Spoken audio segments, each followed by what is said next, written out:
In my humble opinion, da'wah is not primarily done via the tongue.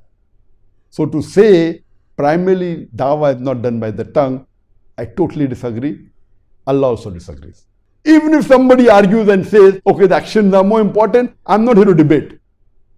But to say that by tongue, da'wah is not done primarily, is totally wrong. There can be one or two primary things. According to me, it's the most important. No one can ever disagree that da'wah should not be done by tongue. It's the first time I'm hearing this, that someone is saying that. Tongue, via intellectual arguments, via solid, logical, rational debate. It doesn't done that way. It's not done that way. I was impacted by Didat. Zakir Naik is somebody I consider to be a friend. I was with him many, many times.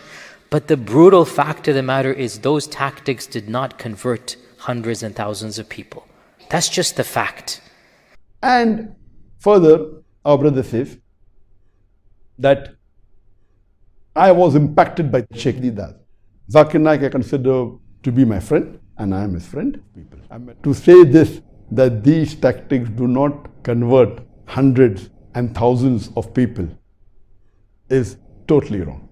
Because I can give Shahada personally, more than 200 people directly, I know, who have accepted Islam because of Sheikh Didat. So how can you say that these tactics do not convert hundreds and thousands of people? How can you say that?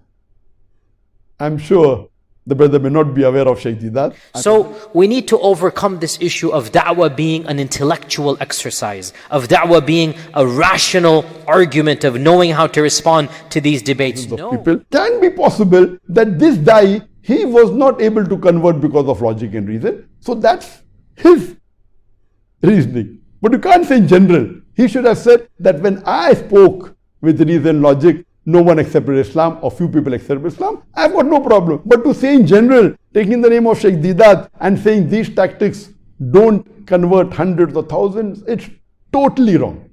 Today, mashallah, when we give lectures in India, when there is a gathering of 100,000 people, 200,000 people, on average, 20% of the people attending the live lecture of mine, they are non-Muslims. So imagine if there's a gathering of 100,000 people, 20,000 are non-Muslims. 20,000! I don't know of any English-speaking Dai, maybe one or two, who can get 20,000 Muslims, leave aside non-Muslims. So how can you say it does not attract the non-Muslims? How can you say that? Via the satellite, via the Facebook, via the YouTube. The numbers are huge. The last debate that I had was with Sri Ravi Shankar.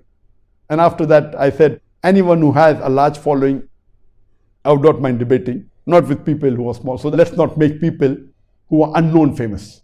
So my criteria changed, that unless you can get 20,000 people individually for your talk, I will not debate.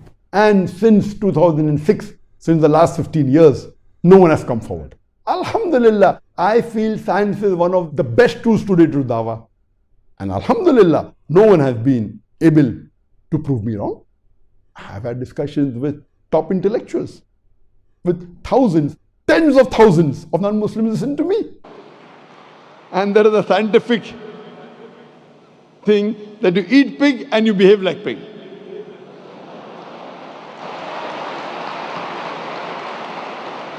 Hope this answers the question, sister.